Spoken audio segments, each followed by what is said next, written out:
in the world of job seekers, specifically for people that didn't elect for the change. They had change come to them. They were involuntarily laid off. They may have been told that they were rejected because of ageism. How do you help those kinds of people navigate? In the beginning, it really is just about being a good listener, because in the beginning stages of things that happen to people, they're not ready for somebody to give them advice on how to move forward. But I will say nothing happens to us. It always happens for us. Everything that has happened in my life, for the good, the bad, and the ugly, has happened for a purpose and a reason. And maybe I didn't know what that meant at that time, but I certainly can tell you 20 years after I lost everything in a fire, that happened for a reason. And so what I do for myself now, when something significant happens in my world and it's not on the good spectrum, I just kind of just sit there and say, I accept this pain with pleasure. The idea of job security is outdated as a landline. If you haven't been in a search for a while, it's probable you will at some point, by choice or not. Most executives admit to staying way too long or sense what's coming and justify staying anyway. There's another reason. The faulty belief that navigating to what's next will inevitably be worse and has to suck. Screw that. Lauren Greif has spent a lifetime in corporate and executive search, calling bullshit on stale career advice that most still use.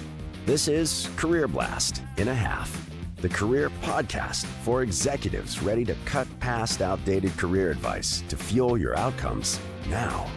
So let's go. Okay, you can't see us, but we're like literally giggling and laughing like we're having a play date. Because when you get Renee DeVore in any proximity, I mean, it could be literally hundreds of miles away. I know this because I was in contact with her on a recent vacation. You can feel all the goodness. And I'm going to have Renee introduce herself, but just so you know, before we get any further, make sure her link is going to be below in the show notes. Make sure that you follow this woman on LinkedIn, because there is goodness that you do not want to miss out on. So Renee, hugs and loves to you. And today our topic is one that we customized just for you. Yes. And it's all about shifts from within and managing change. So Yeah. I could not think of a better person to speak on a better topic and tell us a little bit about yourself, introduce yourself, but also when I told you what the topic was, you're like, oh, I love this topic. And so tell us why you love it so much. I'm so happy to be here and so happy to be on the other side of the screen with you. And one day we are going to meet in real life and it's going to be amazing. When we were talking about change, first of all, I don't know where it happened in my life that I just was like, let's just attack uncertainty. But it started back when I was 24 years old. That was where change really began to happen. So I was an educator for 25 years.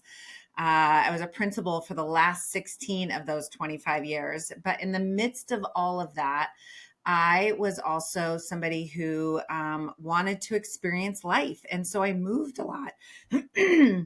Excuse me. I moved a lot. I moved to different places and spaces in my time, just wanting to experience maybe new challenges, but also new cultures, new people. I always moved places on my own, not knowing anybody. And people are always like, how do you do that? And I'm like, I don't know, but I just do. And I make it happen and I make it work. And it always worked out. And I took the biggest leap probably of my life. Most people would say the biggest leap was moving to another country, moving to Mexico at the age of 45, right? Most people would say that's the biggest leap. I would say the biggest leap happened when I decided to leave my 25-year career, right? Leave my pension, leave my 6-figure salary of 16 years, leave a life that I knew since I was 21 years old, and basically say, I'm going to jump into something completely different and I have no idea what it's going to be.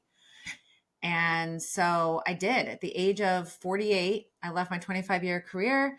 I thought I was moving into corporate. I applied to a whole bunch of jobs. That didn't work out for me. And then I started to listen to these whispers inside of me that were basically redirecting me to a different path. And so I just started exploring what that path was, and I landed being a life and leadership coach, where now I get to work on two different sides of the coin. I get to work within a company as a leadership coach and consultant, and I get to ignite change there. But I also get to ignite change in women and work with them more of on probably a spiritual stage, that's not always rooted in, business tactics and work and all that kind of stuff, but it's really about what's in our soul. So that's what I'm doing these days. And honestly, probably helping people. In fact, I just got off a call not too long ago.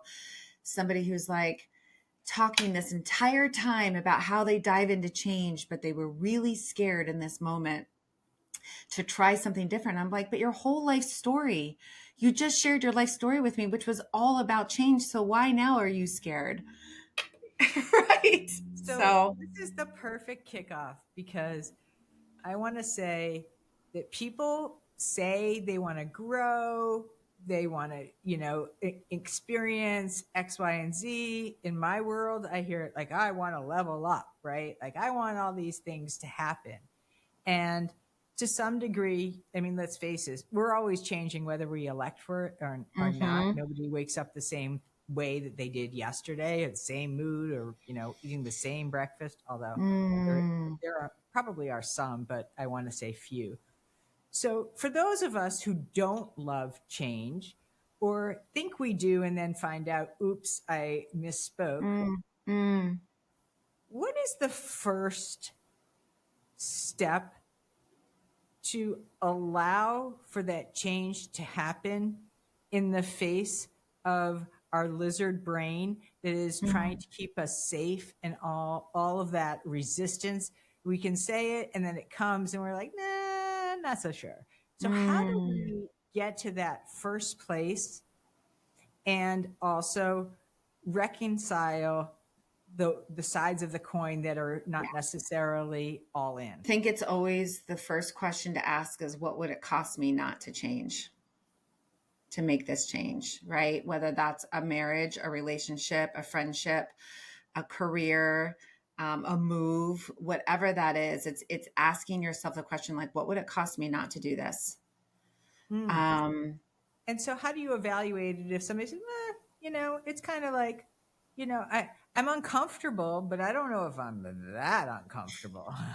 maybe then you're not ready yet, right? So maybe you're not ready to make that shift. Like, I think what I help people do, and I had to learn this the hard way myself, is that there are always whispers among us, right? There's all these little messages that come in that tell us it's time to shift, it's time to pivot, it's time to make a change happen, right? For me, it was a feeling within my gut and my heart that I've been feeling so tense in the role of being a principal for 7 years until I got slapped upside the head, right?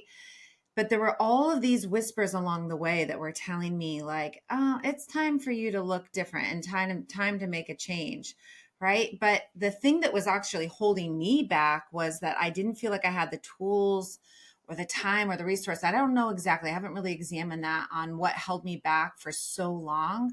But it was when I had my panic attack in 2021 that I thought I was dying. That I realized, oh, the universe needed to just slap me upside the head and say, no, this is what I've been trying to tell you for the last 7 years. You've been feeling it this whole time. So I would say if somebody's like, yeah, I'm uncomfortable, but I'm still comfortable enough, then I'd say, well, maybe then you're not ready to make that type of change. Because when you're ready to make that type of change, you really commit to it, right? This could be, like I said, a friendship. I mean, these are big things. Like when I think about change, I think about relationships, I think about career, I think about geographical location. Like there's those big changes, right? That's a commitment. But even for some people, any type of change, the smallest of change in a routine can be enough to throw some people off, right? Um, and so I would say it's always taking baby steps. So if you're not like me, it's just like I call fear a green light, and I'm just like, let's attack it, right? Let's go after it. Um, But not everybody is like me. Some people need to take these little baby steps to get to where they might want to go and be. And I also think it's always important. I always did this for myself. Like when I moved specifically from the West Coast, which I lived my entire life, to Chicago, which was a whole different realm for me, I remember leaving LA saying, nothing has to be forever. Mm-hmm. Nothing has to be forever. Right. I So think that you also give yourself a way out. I really like that.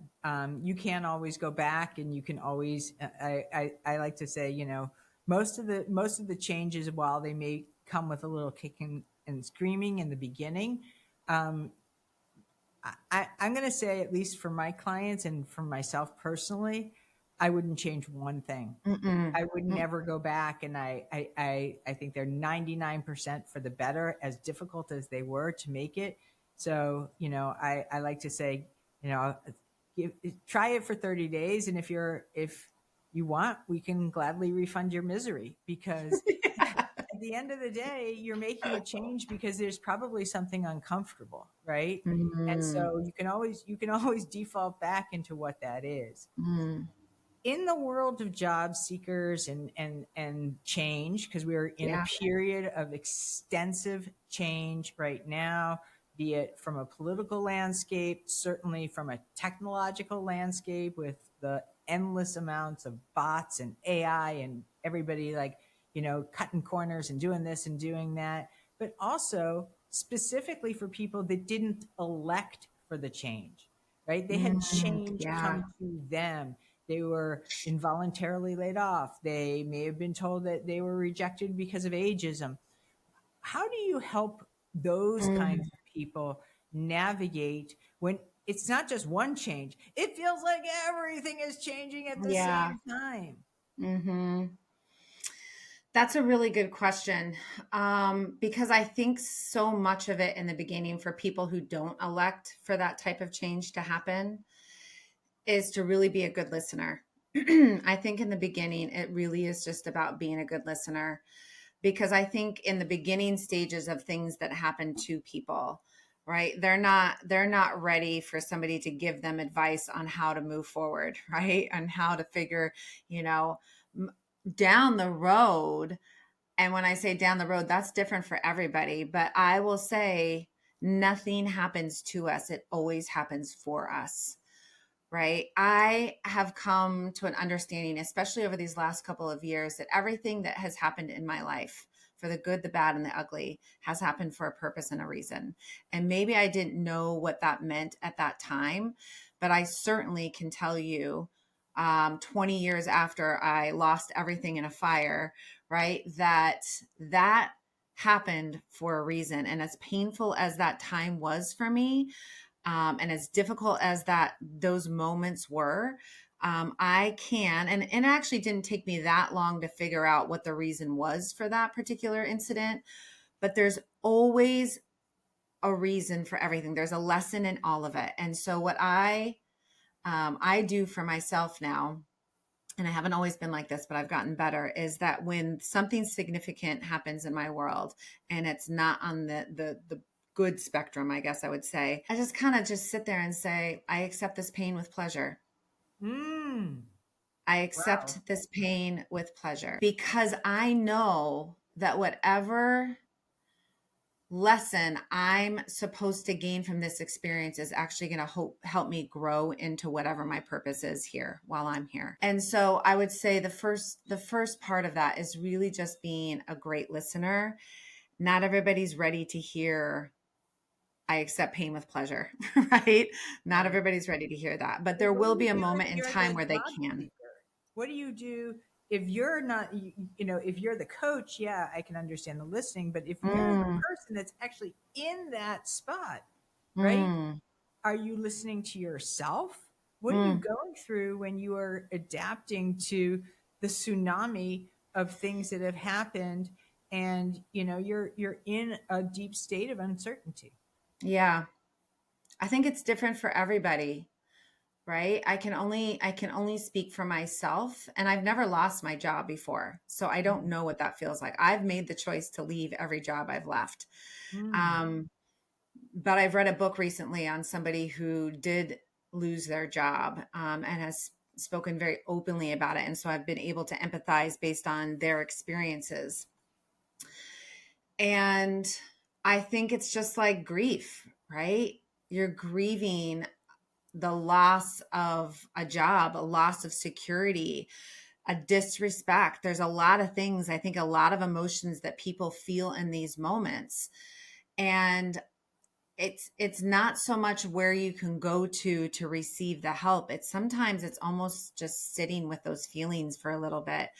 And I don't say sitting with those feelings to a place where you're in utter devastation and you don't have anybody else to go to. But I think trying to pull out like, this isn't personal, this, even though it feels really personal, I think in these job loss situations, what I'm gathering is that there's such a personal, it feels like such a personal attack, right? In fact, you put something on LinkedIn the other day about that, right? And I said, oh, I would crumble if somebody said that to me, right? So imagine if I lost a job, I would feel like such a personal attack to that. I think in those situations, I honestly would want to reach out to other people who have experienced something similar. I think that there are so many communities out there right now that are supporting and serving people who have been laid off. And to be a part of other people who get it and understand it, I think is really key for a certain amount of time, because I also believe like misery loves company. So if we're in a situation when we're commiserating with each other and we're sharing our experiences, but we're not lifting each other up and we're not inspiring each other to move on and get past that situation get past that situation and whatever that means for that person, then we're spending too long there. But I do think there's a piece of sitting with ourselves, giving ourselves grace, recognizing this isn't personal, and finding a network of people who can support us to kind of rally together, and then recognize like, when did I get enough of that group and that community for me to be able to move on, and explore and experience something new and better in this next chapter. So I like that you made a parallel, with job loss to a level of grief, a death, Yeah. it could be a death of a Mm, title, it could be a death of that identity, it could be a death maybe of that industry or that company. yeah. I'm curious, like with that parallel, are there stages and phases of change? Is there the raw and real, like I just like, listen, I've just gotten whiplash because, all this change happens at once and then, it goes through different Mm, iterations. How does change mellow and maybe become less acute? And most importantly, what can we do to both honor that change without driving so much drama around it? I can do that mm. too. Oh my God. Like, while I was traveling, I was like, oh my God, so much change. I'm so unstable.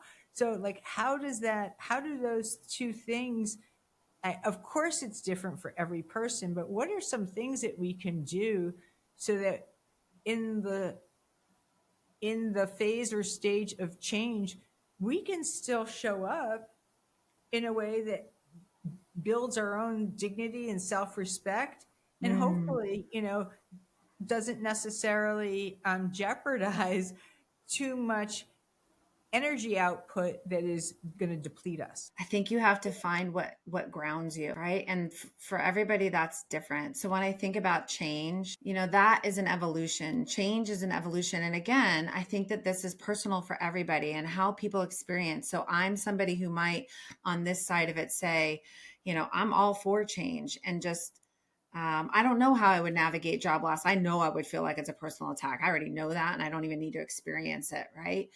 But I think for change for everybody is so personal, and the way that we evolve through that. Who I am today and how I experience change today is very different than who I was before. But what I've known is really important for all of us when we're experiencing change is that we have to stay grounded, right? We have to get grounded in something, whether that's our values, whether that's a mission, our gifts, whether that is physical, right? Exercise, whether that's getting out into nature. There has to be something consistent and stable that we can grab onto as we're experiencing change, right? And I think maybe when you're in the beginning stages, right, just like any grief pattern, right? Everybody also experiences grief differently. Anger can come first, sadness can come first, right? Numbness can come first. There's all these different ways in which people experience grief. And I think that's why I would say it's also important to find people around you who can relate in different ways, because how I've experienced grief may not be how you've experienced grief, Totally. right? And I've experienced death, the death of a loved one, and that may be different than the death of, or job loss. But I think what I can say about grief as a whole and the changes that you go through and all the different feelings you feel, right, during this process of getting through that grief, is finding some sense of grounding and stability through all of that. And that happens within you, right? Yeah, I really, I would echo a lot of this idea around anchoring and finding Mm-hmm. things that are your safe place or your pillars of stability, so to Yeah. speak. But I'll share with you some of the ones that come from our clients. We just did a gratitude exercise yesterday Mm. in our executive group cohort. Out of all the people that were there, I think there were like 10 or 11 people. At least 8 of them said that it was gratitude for their network. So Mm. network is obviously a very big term. There's Yeah. millions of people in a network.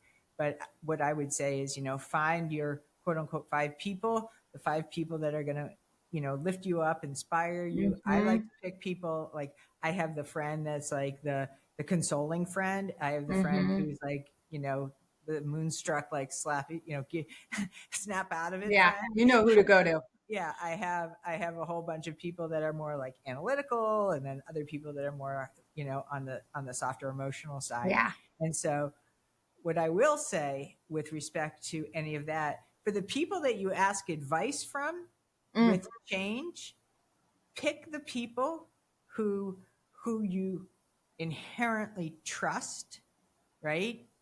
Inherently trust, and then whatever it is, you don't have to do it perfectly. Yeah. It's like take something that they Yeah. advised, so that if you're asking them how to manage through change and you bend their ear, which is totally great, and I encourage you to do that, but try it, because they're not waiting around to like kind of pull a rabbit out of their butt. Like they're giving you the Mm. best of what they've got.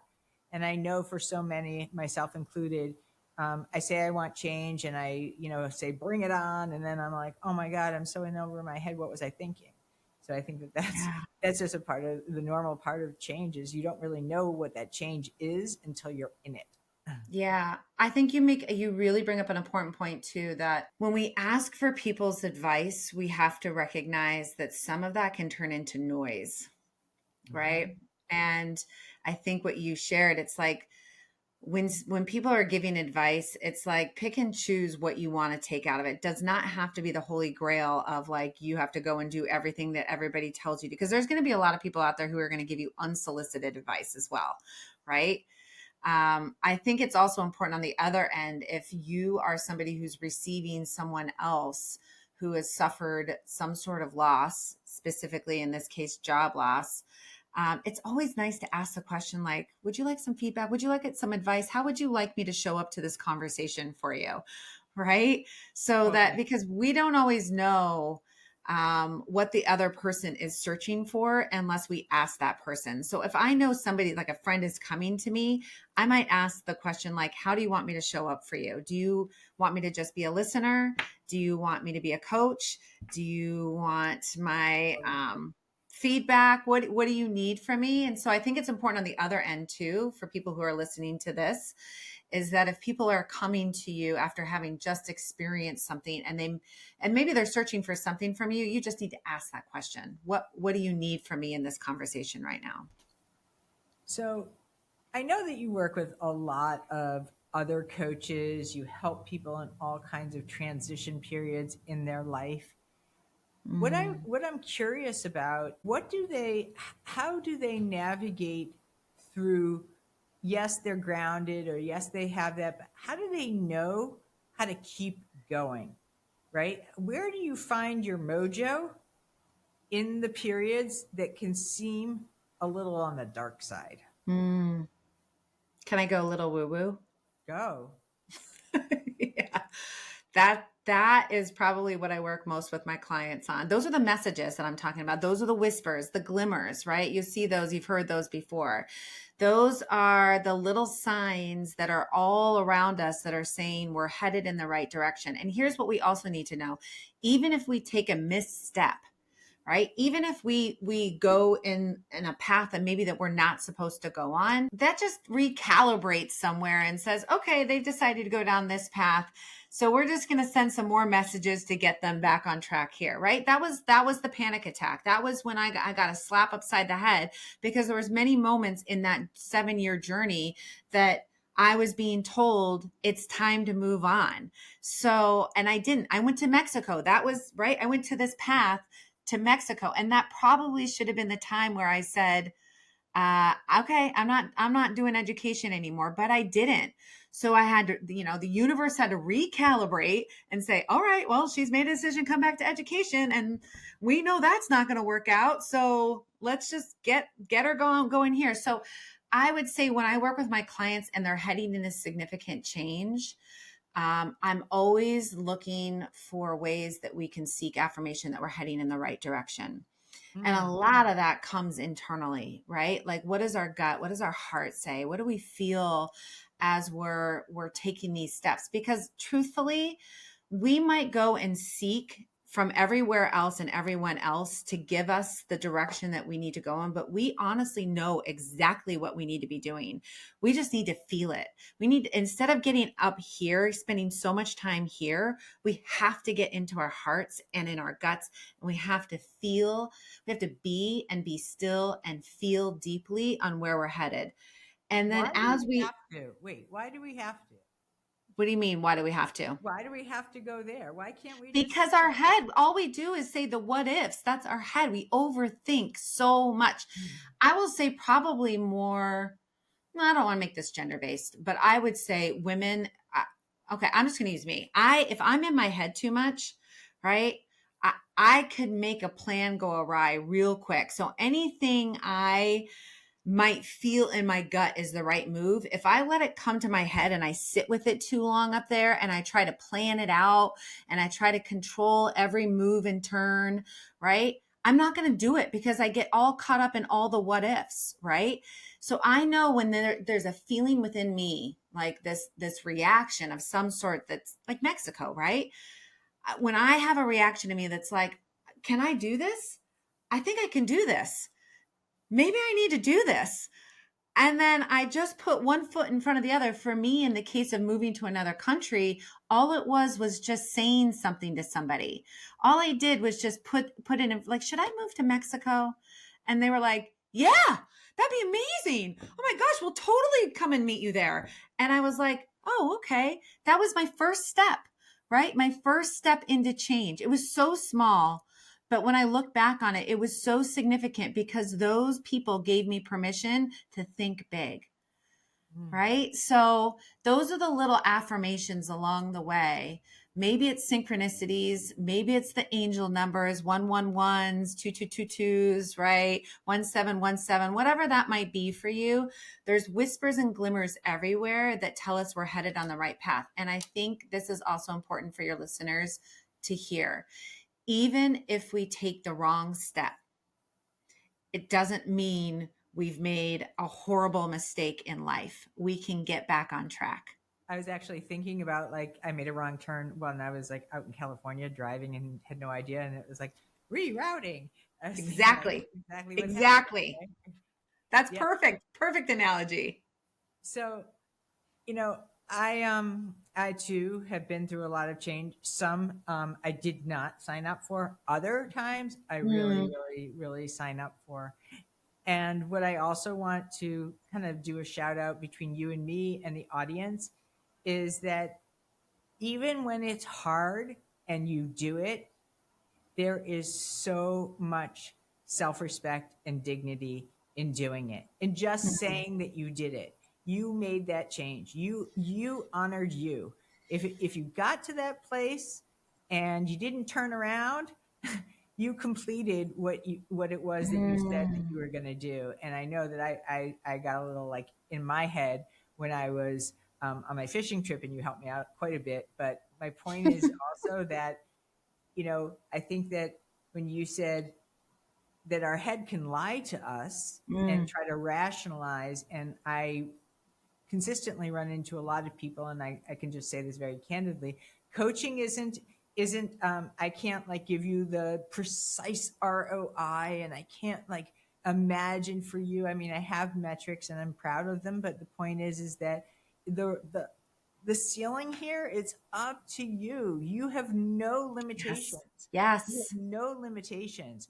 So Girl. if you think it's not going to work, you're pretty right. If Mm. you think that it will work, you're 100% on the nose. I mean, you really want to just allow yourself to get in touch with the thing that's calling you to do it. Because if you get so much in your head and start like hyper rationalizing, I mean, you may as well go try to solve world peace or figure out how electricity works every time you turn a light on.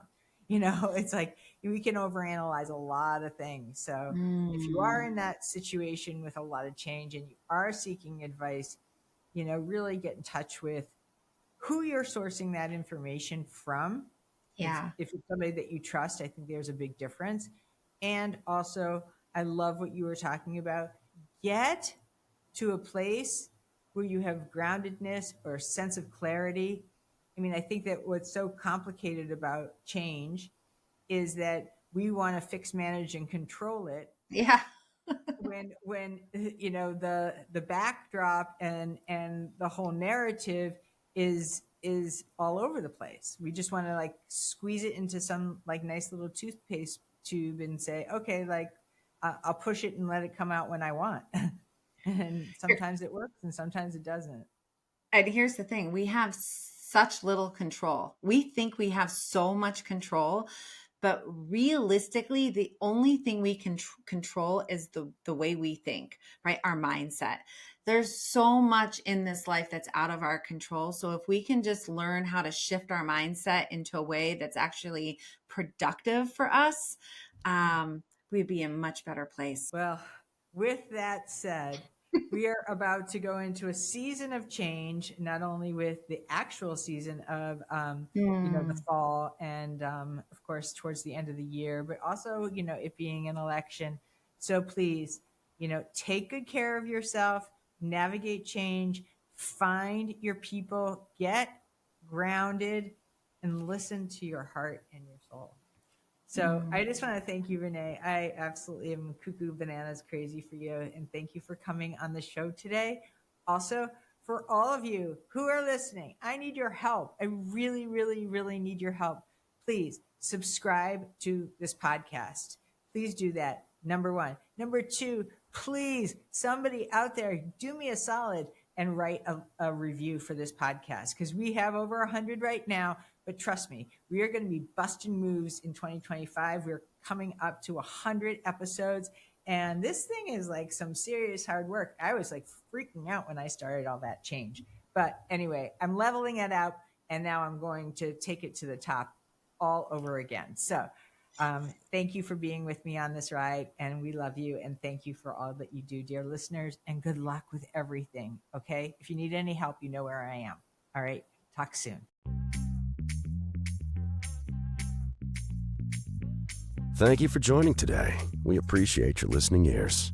Big time. We ask this: use these tools, not tomorrow, right now, and share them by spreading the love, leaving us a rating and subscribe so you don't miss the next career blast in a half. Most of all, thank you for you.